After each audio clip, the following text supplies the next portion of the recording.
Hello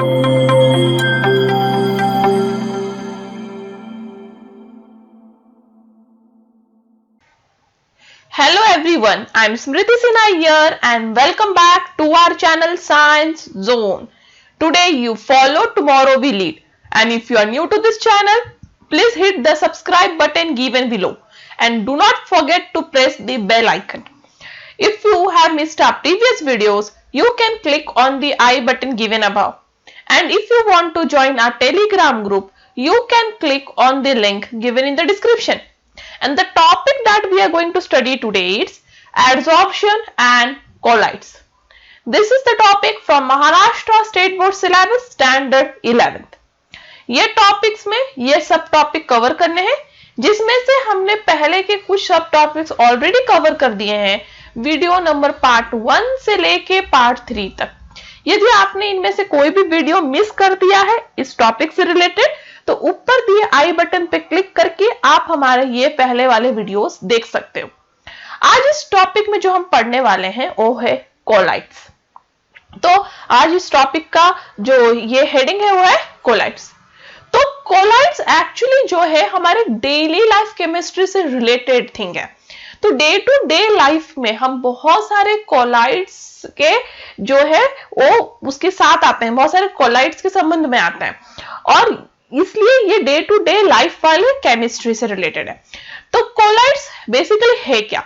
collides mixture है जो एक हेट्रोजीनियस मिक्सचर का एग्जांपल है।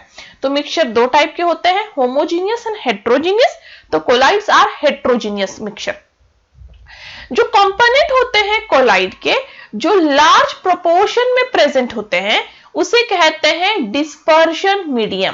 तो कोलाइड्स में दो थिंग होगा, एक लार्ज प्रोपोर्शन में प्रेजेंट कंपोनेंट जिसे हम कहेंगे डिस्पर्शन मीडियम, और दूसरा कंपोनेंट जो स्मॉल अमाउंट में प्रेजेंट होगा वो होगा डिस्पर्स्ड फेज। तो दो चीजें हैं, dispersion medium and dispersed phase.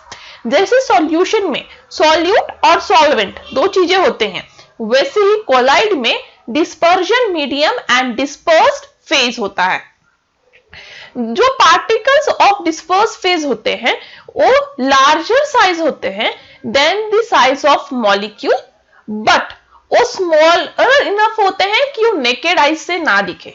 तो कोलाइड्स के पार्टिकल जो है वो मॉलिक्यूल के साइज से थोड़े बड़े होते हैं, बट स्मॉल होते हैं पार्टिकल के साइज से, जो नेकेड आइज से नहीं दिख सकता। मतलब आपको माइक्रोस्कोप यूज करके उन पार्टिकल्स को देखना होगा। जो डे टू डे आने वाले कोलाइड जो आप हमेशा डे टू डे लाइफ में देखते होंगे वो है milk, butter, jelly, whipped cream, mayonnaise. ये सब क्या है? Example of colloids. तो आपको पता नहीं था, आज पता चल गया कि आप इतने सारे कोलाइड्स के संबंध में आते हैं। जो एसेंशियल डिफरेंस है बिटवीन, देखिए बेसिकली मैं बताती हूं कोलाइड, सस्पेंशन और सॉल्यूशन का डिफरेंस। तो ये तीन चीजें हो गई हैं, सॉल्यूशन एक है, फिर है कोलाइड्स और फिर है सस्पेंशन। मैंने ये सीक्वेंस में क्यों लिखा है मैं एक्सप्लेन करती हूँ। सॉल्यूशन क्या है?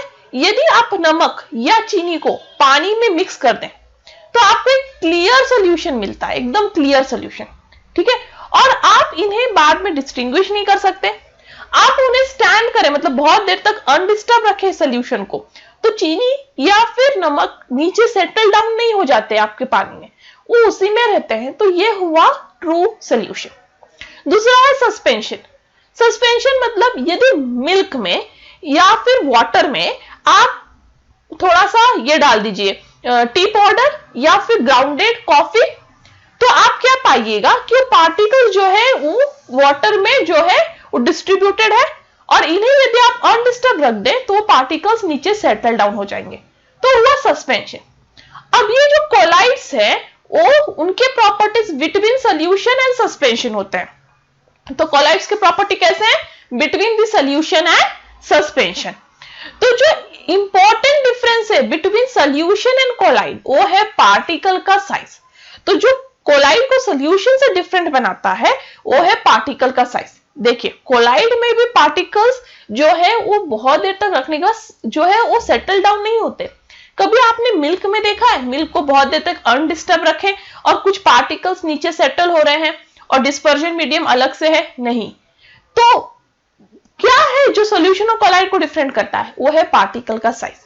सॉल्यूशन में जो सॉल्यूट पार्टिकल्स के डायमीटर होते हैं वो रेंज करते हैं 0.1 से लेके 2 नैनोमीटर के बीच में।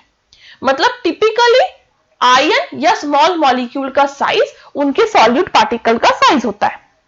दूसरा थिंग है कि सॉल्यूशन ट्रांसपेरेंट होते हैं, आप उनके आर पार देख सकते हो, या फिर कलर भी हो सकते हैं। बट देखिए, कलर और ट्रांसपेरेंट दो अलग थिंग्स है।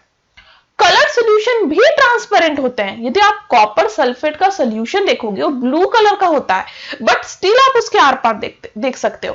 तो वो सॉल्यूशन जो होते हैं वो ट्रांसपेरेंट होते हैं, भले कलर हो। और यदि आप सॉल्यूशन को अनडिस्टर्ब रख दो तो ऐसा नहीं है कि उसके सॉल्यूट पार्टिकल्स जो है वो सेपरेट आउट हो जाएंगे, वो हमेशा उसमें मिक्स्ड रहते हैं। But on the other hand, colloids जैसे कि मिल्क या फॉग कंटेन करते हैं ऐसे पार्टिकल्स जो डिस्पर्स मीडियम में डिस्पर्स फेज में प्रेजेंट होते हैं और उनके डायमीटर 2 से लेके 100 नैनोमीटर के बीच में होता है। तो आप डिफरेंस देखिए, सॉल्यूशन में पार्टिकल का साइज क्या है? 0.1 से लेके 2 नैनोमीटर, बट आपके कोलाइड में पार्टिकल का साइज क्या है? 2 से लेके 500 नैनोमीटर।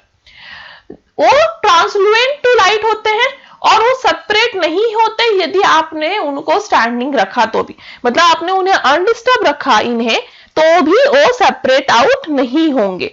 ठीक है, नेक्स्ट है एग्जांपल्स ऑफ कोलाइड। तो कोलाइड के डे टू डे लाइफ में आने वाले एग्जांपल्स क्या है? पहला है blue colour of the sky. Sky का ब्लू कलर क्यों होता है? क्योंकि वहां पे कोलाइडल पार्टिकल्स है। तो स्काई में ब्लू कलर होता है क्योंकि बहुत छोटे dust particles along with minute water droplets dispersed होते हैं एयर में। तो जो एटमॉस्फेयर है हमारा, उसमें क्या होता है? बहुत छोटे डस्ट पार्टिकल्स, उसके साथ बहुत छोटे वाटर ड्रॉपलेट्स डिस्पर्स्ड है एयर में। और ये जो है वाटर पार्टिकल्स और डस्ट पार्टिकल्स वो क्या कर रहे हैं? ब्लू लाइट, मतलब वो एयर को और एयर में लाइट को स्कैटर कर रहे हैं। और उस लाइट को स्कैटर होने के बाद जो ब्लू लाइट है वो ज्यादा मात्रा में हमारे आईज तक पहुंचता है और इसलिए हमें स्काई क्या दिखने लगता है? Blue in colour. नेक्स्ट है ब्लड। ब्लड भी एक कोलाइडल डिस्पर्जन का एग्जांपल है। ब्लड में प्लाज्मा प्रोटीन्स और एंटीबॉडीज वाटर में डिस्पर्स्ड होते हैं। तो यहां डिस्पर्जन मीडियम क्या है? वाटर। सॉरी, डिस्पर्स फेज क्या है? वाटर। और डिस्पर्जन मीडियम है plasma proteins and antibodies. But याद रखें, उस टाइम पे मतलब ब्लड ऐसा नहीं कंपलसरी कि वो पूरी तरह कोलाइड है। कुछ टाइम पे ब्लड सस्पेंशन की तरह भी एक्ट करता है क्योंकि उसमें blood cells and platelets in water present होते हैं। तो यदि ब्लड को आप प्लाज्मा प्रोटीन और एंटीबॉडीज इन वाटर की बात करें तो वो कोलाइड है।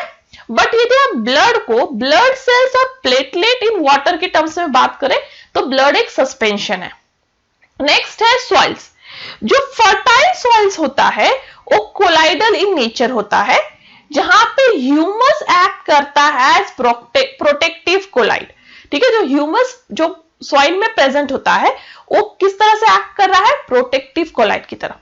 सॉइल एब्जॉर्ब करता है मॉइस्चर और नरिशिंग मटेरियल्स जैसे कि जो नाइट्रोजन गैस, ऑक्सीजन गैस, सब सॉइल कैसे एब्जॉर्ब कर रहा है? Due to its colloidal nature. Next colloids का एग्जांपल है फॉग, मिस्ट एंड रेन।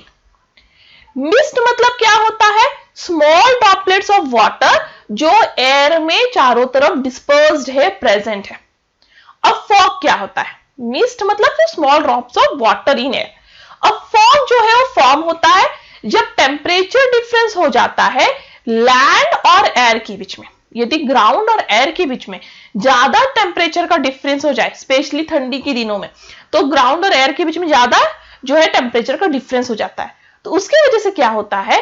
जो लार्ज पोर्शन ऑफ एयर है जिसमें डस्ट पार्टिकल्स प्रेजेंट होते हैं, वो पोर्शन ऑफ एयर कूल होने लगता है और वो इतना कूल हो जाता है कि ड्यू पॉइंट के नीचे चला जाता है। और इस केस में क्या होता है? जो मॉइस्चर एयर में प्रेजेंट है वो कंडेंस होने लगता है इन डस्ट पार्टिकल के ऊपर जो ऑलरेडी एयर में थे और फॉर्म करते हैं फाइन ड्रॉपलेट्स। और इन्हें कहते हैं कोलाइडल पार्टिकल्स, और ये फ्लोट होने लगते हैं एयर में, फॉर्म करते हैं फॉग और मिस्ट। तो बेसिकली आप समझ गए होंगे कैसे फॉग या मिस्ट एक कोलाइड है, क्योंकि फॉग के फॉर्मेशन में क्या हो रहा है, डिफरेंस हो रहा है आपके ग्राउंड और एयर के टेम्परेचर के बीच में। उससे क्या हो रहा है, जो डस्ट पार्टिकल एयर में प्रेजेंट है उनके सरफेस के ऊपर जो ऑलरेडी मॉइस्चर प्रेजेंट है एयर में, वो जाके क्या हो रहा है, सेटल डाउन हो रहा है, और जिससे वहां पे फाइन ड्रॉपलेट्स बन रहे हैं पार्टिकल्स। और ये जो पार्टिकल बने हैं वाटर प्लस डस्ट, वो है कोलाइडल पार्टिकल्स जो एयर में फ्लोट हो रहे हैं और फॉर्म कर रहे हैं फॉग या मिस्ट। नेक्स्ट है क्लासिफिकेशन ऑफ कोलाइड्स। तो कोलाइड्स को बहुत सारे बेसिस पे क्लासिफाई किया गया है। सबसे पहले हम देखेंगे कोलाइड्स का classification based on physical state. तो फिजिकल स्टेट पे बेस करके क्या क्लासिफिकेशन है। तो कोलाइड्स दो चीजों से बना हुआ है, पहला है डिस्पर्स्ड फेज, दूसरा है dispersion medium. Correct. Dispersed phase यदि आपका सॉलिड हो और डिस्पर्जन मीडियम भी आपका सॉलिड हो तो वो कोलाइड होता है सॉलिड सोल। डिस्पर्स्ड फेज और डिस्पर्जन मीडियम दोनों सॉलिड है तो आपका कोलाइड क्या है, सॉलिड सोल। जैसे कि coloured glass, gemstone, porcelain and paper, ये सब क्या है, सॉलिड सोल। नेक्स्ट, यदि आपका डिस्पर्स्ड फेज सॉलिड है और डिस्पर्जन मीडियम लिक्विड है, देखिए सॉलिड लिक्विड, तब वो होता है सोल्स एंड जेल्स।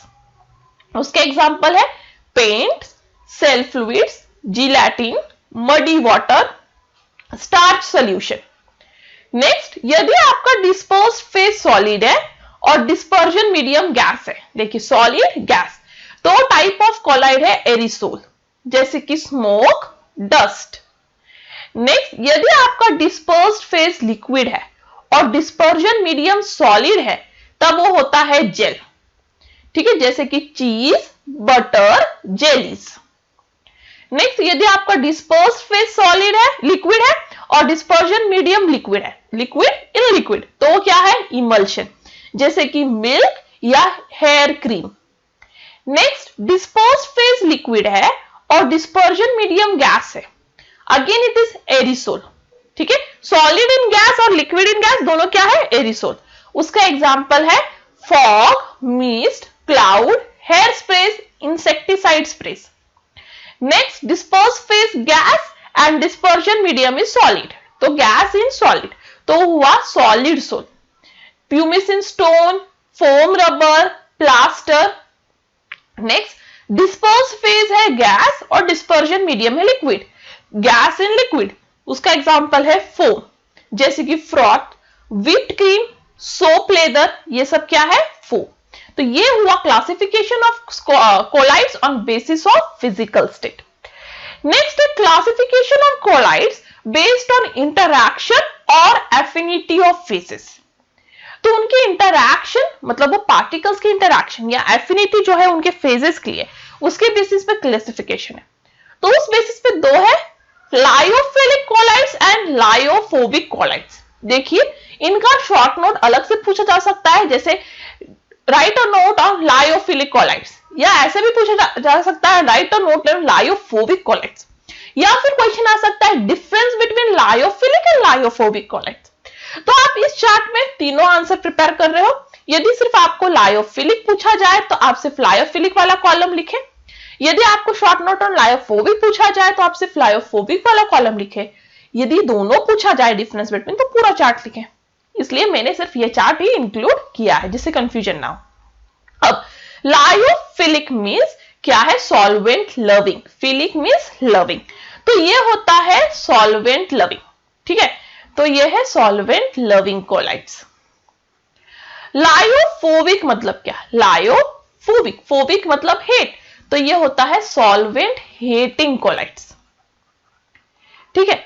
अब लायोफिलिक कोलाइड्स फॉर्म होता है इजिली बाय डायरेक्ट मिक्सिंग, मतलब डिस्पर्जन फेज और डिस्पर्स मीडियम को डायरेक्ट मिक्स कीजिए और लायोफिलिक कोलाइड बन गया। बट लायोफोबिक कोलाइड्स को बनने के लिए स्पेशल मेथड्स चाहिए, क्योंकि वो सॉल्वेंट को लव नहीं करता और जल्दी मिक्स नहीं होगा। लायोफिलिक कोलाइड जो है वो रिवर्सिबल है। रिवर्सिबल क्यों है, क्योंकि यदि आप इन्हें इवापोरेट करें, लायोफिलिक कोलाइड को आप इवापोरेट करें तो उनमें से जो है वो सॉल्वेंट मीडियम जो है वो इवापोरेट हो जाता है और उससे आप दोनों मीडियम को अलग कर सकते हो। पर जैसे आप वापस उन्हें पाना चाहते हो तो आप वापस सॉल्वेंट मीडियम में मिक्स कर दें और वो वापस कोलाइड फॉर्म कर लेगा, इसलिए वो रिवर्सिबल होते हैं। बट लायोफोबिक कोलाइड्स इरिवर्सिबल है। लायोफिलिक कोलाइड्स में जो पार्टिकल्स होते हैं वो इजिली विजिबल नहीं होते अल्ट्रा माइक्रोस्कोप के अंदर भी। यदि अल्ट्रा माइक्रोस्कोप मतलब एकदम जो महीन चीजें देखने वाला माइक्रोस्कोप है, यदि आप उसमें भी देखने जाए इन लायोफिलिक कोलाइड्स के पार्टिकल्स तो भी नहीं दिखेंगे। बट लायोफोबिक कोलाइड्स के पार्टिकल्स जो है वो अल्ट्रा माइक्रोस्कोप के अंदर दिखते हैं। तो वो क्या अल्ट्रा माइक्रोस्कोप के अंदर दिखते हैं। लायोफिलिक कोलाइड जो है वो सेल्फ स्टेबलाइज है, खुद को खुद स्टेबलाइज करते हैं। बट लायोफोबिक कोलाइड्स वो अनस्टेबल है और इसलिए उन्हें स्मॉल अमाउंट ऑफ स्टेबलाइजर्स की जरूरत पड़ती है उन्हें स्टेबलाइज करने के लिए। लायोफिलिक कोलाइड्स जो है वो addition of large amount of electrolyte पे प्रेसिपिटेट या कोएगुलेशन हो जाते हैं। यदि आप लायोफिलिक कोलाइड ले और उसमें large amount of electrolyte solution add कर दे तो वहां प्रेसिपिटेशन या कोएगुलेशन हो जाएगा। बट लायोफोबिक कोलाइड्स में स्मॉल अमाउंट ऑफ इलेक्ट्रोलाइट भी वहां प्रेसिपिटेशन या कोएगुलेशन कर सकता है। लायोफिलिक कोलाइड्स जो है वहां विस्कोसिटी ऑफ डिस्पर्स्ड फेज जो है वो मच हायर है than the viscosity of dispersion medium.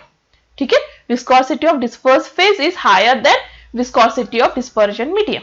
But lyophobic colloid में विस्कोसिटी डिस्पर्स फेज हो या डिस्पर्स मीडियम हो, दोनों नियरली सेम है। नेक्स्ट है लायोफिलिक कोलाइड जहां surface tension of disperse phase जो है वो लोअर है देन मीडियम। जो सरफेस टेंशन है डिस्पर्स फेज का लायोफिलिक कोलाइड में वो कम है देन दी मीडियम। बट जो लायोफोबिक कोलाइड है वहां surface tension of disperse phase जो है वो nearly same has dispersion medium. तो इस तरह से आप शॉर्ट नोट और डिफरेंस बिटवीन दोनों प्रिपेयर कर सकते हो। नेक्स्ट है classification of colloids based on molecular size. तो मॉलिक्यूल के साइज पे बेसिस पे आप कोलाइड्स को कैसे क्लासिफाई करोगे। तो सबसे पहले है मल्टी मॉलिक्यूलर कोलाइड्स। तो ये वर्ड से समझ गए होंगे, यहां बहुत सारे साइज के पार्टिकल टुगेदर प्रेजेंट होते हैं। तो मल्टी मॉलिक्यूलर कोलाइड में जो इंडिविजुअल पार्टिकल्स होते हैं वो एक्चुअली एग्रीगेट ऑफ एटम्स या फिर स्मॉल मॉलिक्यूल्स टुगेदर आके of different size but size less than 103 picometre. मतलब यहाँ पे जो कोलाइड्स पार्टिकल है वो एग्रीगेट एटम्स होते हैं, मतलब बहुत सारे एटम्स टुगेदर या स्मॉल मॉलिक्यूल्स टुगेदर। बट याद रखिए हर एक पार्टिकल का साइज 103 पिकोमीटर से कम होता है। मल्टी मॉलिक्यूलर कोलाइड्स का एग्जांपल है गोल्ड का सोल जो कंसिस्ट करता है पार्टिकल्स ऑफ वेरियस साइज, इसलिए मल्टी मॉलिक्यूलर कोलाइड्स है हैविंग सेवरल गोल्ड एटम्स। जो कोलाइडल सॉल्यूशन है जिसमें पार्टिकल्स हेल्ड होते हैं together by van der Waals forces of attraction, उन्हें कहते हैं मल्टी मॉलिक्यूलर कोलाइड्स। क्योंकि यहाँ पे उन्हें एग्रीगेट ऑफ एटम्स बनना होता है या एग्रीगेट ऑफ स्मॉल मॉलिक्यूल, जिसके लिए उनको दो एटम्स को टुगेदर रहना पड़ेगा, जिसके लिए उन्हें वंडरवॉल फोर्सेस ऑफ अट्रैक्शन चाहिए और इसलिए ये कहलाते हैं मल्टी मॉलिक्यूलर कोलाइड्स। यहाँ एग्जांपल है S8, इसको इस तरह से लिखिए S8 sulphur eight molecules. Next है मैक्रोमोलिक्यूलर कोलाइड्स, मतलब ऐसे कोलाइड जहां मॉलिक्यूल बहुत बिग इन साइज है, मैक्रो इन साइज है। तो मॉलिक्यूल्स ऑफ डिस्पर्स फेज जो है वो सफिशिएंटली लार्ज इनफ होते हैं। लार्ज इनफ मतलब मैक्रो साइज के होते हैं, बड़े साइज के होते हैं और वहां पे फॉर्म करते हैं कोलाइडल सॉल्यूशन। इसका एग्जांपल है starch, cellulose, protein, polythene, nylon, plastic. तो इनके जो ये सब कोलाइडल सॉल्यूशन है जहां उनके कोलाइडल जो डिस्पर्स फेज है वो एक्चुअली वहां पे पार्टिकल्स लार्ज साइज के। नेक्स्ट है एसोसिएटेड कोलाइड्स और मिसल्स। तो जो सब्सटेंसेस बिहेव करते हैं as normal electrolyte at low temperature, मतलब नॉर्मल इलेक्ट्रोलाइट की तरह होते हैं लो टेम्परेचर पे, और एसोसिएटेड इन हायर कॉन्सेंट्रेशन वो फॉर्म करते हैं कोलाइडल सॉल्यूशन। तो यदि आप डिस्पर्स फेज और डिस्पर्जन मीडियम को मिक्स करें और उनका कॉन्सेंट्रेशन जो है वो कम रखें तो वो बिहेव करेंगे एज नॉर्मल इलेक्ट्रोलाइट, पर जैसे आप कॉन्सेंट्रेशन इंक्रीज करोगे वो फॉर्म करेंगे कोलाइडल सॉल्यूशन। तो इन एसोसिएटेड पार्टिकल्स को कहते हैं मिसल्स। इनका एग्जाम्पल है सोप या डिटर्जेंट, सोप या डिटर्जेंट इन वाटर। तो ये है सोप मिसल इन वाटर, ये डायग्राम देखिए। यहां जो सोप मॉलिक्यूल है ये है आपका सोप मॉलिक्यूल, जो बना है दो चीजों से। एक है इसका जो ये पार्ट है वो हेड है, और जो ये पूंछ जैसा पार्ट है वो टेल है। तो जो ठीक है, जो हेड होता है वो हाइड्रोफिलिक होता है। Hydro means water, philic means loving. तो जो हेड होता है वाटर लविंग होता है, और जो टेल होता है ये रस्सी जैसा पार्ट वो hydrophobic. Hydro means water, phobic means hating, तो वाटर हेटिंग होता है। जो हेड है वो वाटर लविंग है, जो टेल है वो वाटर हेटिंग है। जो हेड है वो बना हुआ है, जो हेड जो है वो हाइड्रोफिलिक पार्ट है, जो बना हुआ है कार्बोजिलेट ग्रुप से। तो कार्बोजिलेट ग्रुप वाटर के साथ हाइड्रोजन बॉन्डिंग बनाता है, इसलिए वो वाटर लविंग है, और वो बना है कार्बोजिलेट ग्रुप से। बट जो टेल है वो बना है हाइड्रोकार्बन से, और वो वाटर हेटिंग है। ठीक है, जैसे ही वाटर और सोप मॉलिक्यूल को मिक्स करोगे तो सोप मॉलिक्यूल अपने आप को वाटर में इस तरह से अरेंज करेगा कि जो स्पेरिकल पार्ट है, जो कि हेड है, वो वाटर की तरफ रहे, और जो टेल है वो अंदर की तरफ।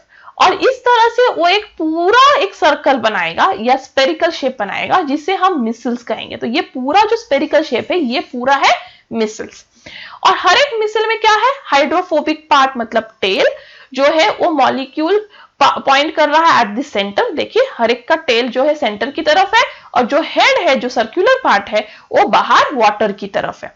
और इसके वजह से सोप डिस्पर्शन जो है वाटर में वो एक स्टेबल सोल्यूशन है या स्टेबल कोलाइड है, क्योंकि हाइड्रोफिलिक पार्ट कांटेक्ट में है वाटर के साथ। नेक्स्ट है प्रिपरेशन ऑफ कोलाइड्स। तो कोलाइड्स को बहुत सारे वे से प्रिपेयर किया जा सकता है, उनमें से कुछ कॉमन वेज आज हम स्टडी करेंगे। पहला है केमिकल मेथड। तो केमिकल मेथड में bye double decomposition, oxidation, reduction और हाइड्रोलिसिस, इन मेथड से आप कोलाइड्स प्रिपेयर कर सकते हो। जो वाटर मॉलिक्यूल्स हैं, जो मॉलिक्यूल है वाटर में इनसॉल्युबल, वो रिएक्शन में एग्रीगेट हो जाते हैं साथ में और फॉर्म करते हैं सोल्स या फिर कोलाइड्स। मतलब जो आप मॉलिक्यूल वाटर में इनसॉल्युबल है, उन्हें आप यदि वाटर में डिसॉल्व करो वो साथ में आ जाएंगे और वाटर में डिस्पर्स हो जाएंगे और फॉर्म करेंगे कोलाइड। तो SO2 + 2H2S, यदि आप ऑक्सीडेशन करो तो मिलेगा 3S + H2O। अब ये भी एक कोलाइडल सोल्यूशन है। नेक्स्ट 2AuCl3 + 3 फॉर्मल्डिहाइड + 3 वाटर, उसका रिडक्शन करो तो आपको गोल्ड का कोलाइडल सोल्यूशन मिलेगा। नेक्स्ट है FeCl3 + 3 वाटर, उसका हाइड्रोलिसिस करो तो आपको FeOH3, इसका कोलाइडल सोल्यूशन मिलेगा। नेक्स्ट है इलेक्ट्रिकल डिसइंटीग्रेशन बाय ब्रीडिक्स-आर्क मेथड। अब इस प्रोसेस में क्या होता है, यहां पे इवापोरेशन इन्वॉल्व होता है अलोंग विथ कंडेंसेशन। तो पहले इवापोरेशन कराया जाता है और उसके बाद कंडेंसेशन कराया जाता है, जिससे कोलाइडल सोल्यूशन प्रिपेयर होता है। तो जो कोलाइडल सोल्स मेटल के हैं, स्पेशली गोल्ड, सिल्वर, प्लैटिनम, उन्हें प्रिपेयर किया जा सकता है इस मेथड से। तो इस मेथड से किसके सोल्स प्रिपेयर किए जा सकते हैं, मेटल सोल, जैसे कि गोल्ड, सिल्वर एंड प्लैटिनम। तो इस मेथड में क्या होता है, इलेक्ट्रिक आर्क जो है, तो ये है इलेक्ट्रिक आर्क, ये सब इलेक्ट्रिक आर्क है। वो दो मेटल इलेक्ट्रोड, ये जो थिन लाइंस है वो मेटल इलेक्ट्रोड है, तो दो मेटल इलेक्ट्रोड के बीच में इलेक्ट्रिक आर्क को जो है वो लगाया जाता है, और उन्हें जो है डिस्पर्शन मीडियम, जैसे कि वाटर में आपको सोल्ट प्रिपेयर करना है, उसके अंदर डीप कर दिया जाएगा। यहाँ पे बहुत इंटेंस हीट प्रोवाइड किया जाता है, जिसे कूल डाउन करने के लिए साइड में आइस लगाया जाता है। अब ये जो इंटेंस हीट है, इसके वजह से यहाँ पे मेटल वेपराइज होता है। मेटल वेपराइज होने के बाद जो आइस है सराउंडिंग, उसे कंडेंस करने में हेल्प करता है, वो वापस कंडेंस होता है और फिर वो जाके वाटर में मिक्स हो जाता है, फॉर्म करता है कोलाइडल सोल। तो इस तरह से आप गोल्ड, सिल्वर, प्लैटिनम के कोलाइडल सोल प्रिपेयर कर सकते हो। नेक्स्ट है पेप्टाइजेशन। तो पेप्टाइजेशन जो है उसमें प्रेसिपिटेट जो है वो कन्वर्ट किया जाता है कोलाइडल सोल में। तो प्रेसिपिटेट को कैसे कन्वर्ट करेंगे कोलाइडल सोल में, वो देखते हैं। तो वहां पे जो शेकिंग किया जाता है विद डिस्पर्जन मीडियम, प्रेसिपिटेट लिया जाता है, डिस्पर्जन मीडियम लिया जाता है, वो दोनों को शेक किया जाता है in the presence of small amount of electrolyte. तो आपको क्या लेना है, एक टेस्ट ट्यूब में आपको डिस्पर्जन मीडियम लेना है, उसमें थोड़ा सा प्रेसिपिटेट डालना है, साथ ही उसमें इलेक्ट्रोलाइट डालना है और उस सबको बंद करके शेक कीजिए। इससे क्या होता है, इलेक्ट्रोलाइट यूज किया जाता है फॉर पेप्टाइजिंग एजेंट। इलेक्ट्रोलाइट क्या हेल्प करेगा आपको, पेप्टाइजिंग एजेंट की तरह। इस प्रोसेस में क्या होता है, जो प्रेसिपिटेट है वो एब्जॉर्ब कर लेता है one of the ion of electrolyte on its surface. तो इलेक्ट्रोलाइट जो है सोल्यूशन में जाते ही डिसोसिएट होगा पॉजिटिव या नेगेटिव आयन में, actually positive plus negative ion में। अब जो प्रेसिपिटेट ऑलरेडी प्रेजेंट है उसमें, वो प्रेसिपिटेट इनमें से कोई तो एक आयन को अपने ऊपर एब्जॉर्ब कर लेगा, ठीक है, जिससे क्या होगा, पॉजिटिव या नेगेटिव चार्ज डेवलप हो जाएगा उस प्रेसिपिटेट के ऊपर। यदि उसने पॉजिटिव आयन जो है ले लिया तो पॉजिटिव चार्ज, नेगेटिव आयन लिया तो नेगेटिव चार्ज। और फाइनली वो प्रेसिपिटेट उस चार्ज की वजह से ब्रेक हो जाएगा into small particles of colloidal size, और वो कोलाइडल साइज के पार्टिकल्स जो हैं वो डिस्पर्जन फेज और मीडियम एक होके वो बन जाएंगे collide. And that's all for today. Thank you. If you have any doubt, any comment, any suggestion, you are free to do that on askyadoubts04@gmail.com. If you like my video, give me a thumbs up. Share this video to more and more of your friends and before departing. If you cannot do great things, do small things in a great way. And that's all for today. Thank you. Stay tuned.